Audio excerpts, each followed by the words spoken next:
আজকের গল্প ছায়া শহরের শেষ রাত। শহরটা রাতের আধারে ঢেকে গেছে, কিন্তু লরেনের জন্য এটা ছিল একেবারেই অচেনা। সব কিছু নীরব, শুধু বাতাসের ফিস ফিস আর দৌড়ের ভাঙা জানালার শব্দ ভেসে আসছে। সে জানে আজ রাতটা আগের রাতগুলোর মতো নয়, অনেকটাই ভয়ঙ্কর। লরেন একাই শহরের পুরনো লাইব্রেরির দিকে হাঁটছে।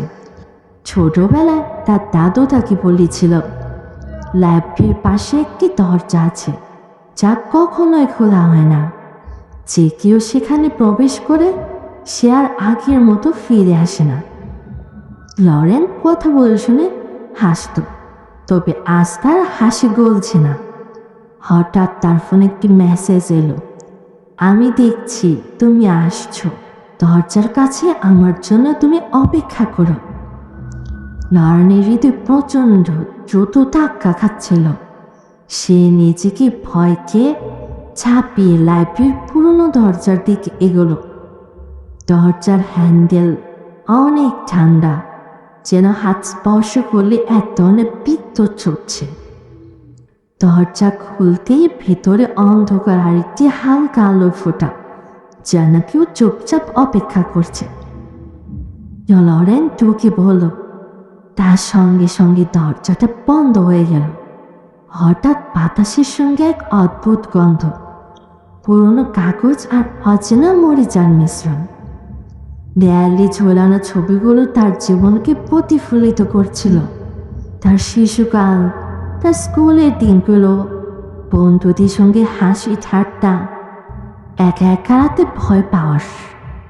কিন্তু সব ছবিতে একটা অদৃশ্য ছায়া।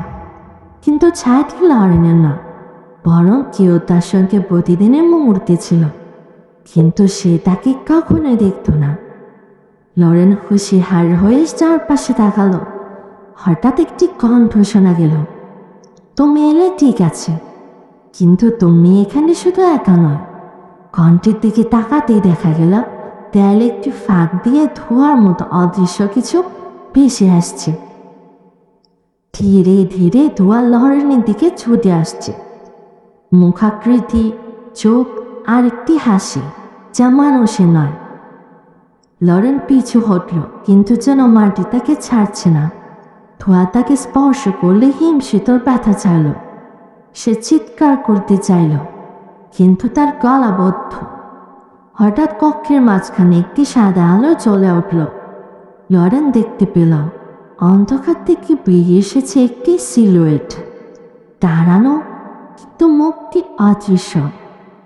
তার হাত বাড়িয়ে এসে বলল, আজ রাতেই তুমি জানতে চলেছ যে শহর তোমার নয়, তুমি শুধু এই ছায়ার অতিথি।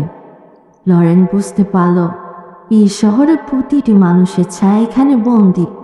কেউই জানে না মানুষের অন্তিম সময়ে ছায়াগুলো বাস্তব হয়ে ওঠে।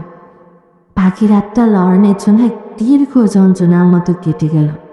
সে দরজা খুঁজে বের হওয়ার চেষ্টা করল, কিন্তু প্রতিটি দরজা থেকে একই কক্ষে ফিরিয়ে নিয়ে আসছে।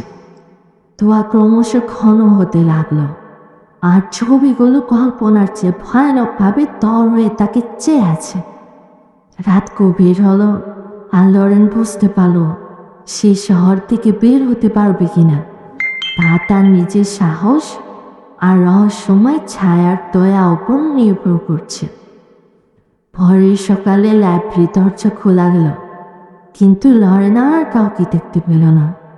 শুধু এক হালকা ধোঁয়া বাতাসে ভেসে আছে, যা চুপচাপ চিৎকার করছে, নতুন অতিথি এসেছে।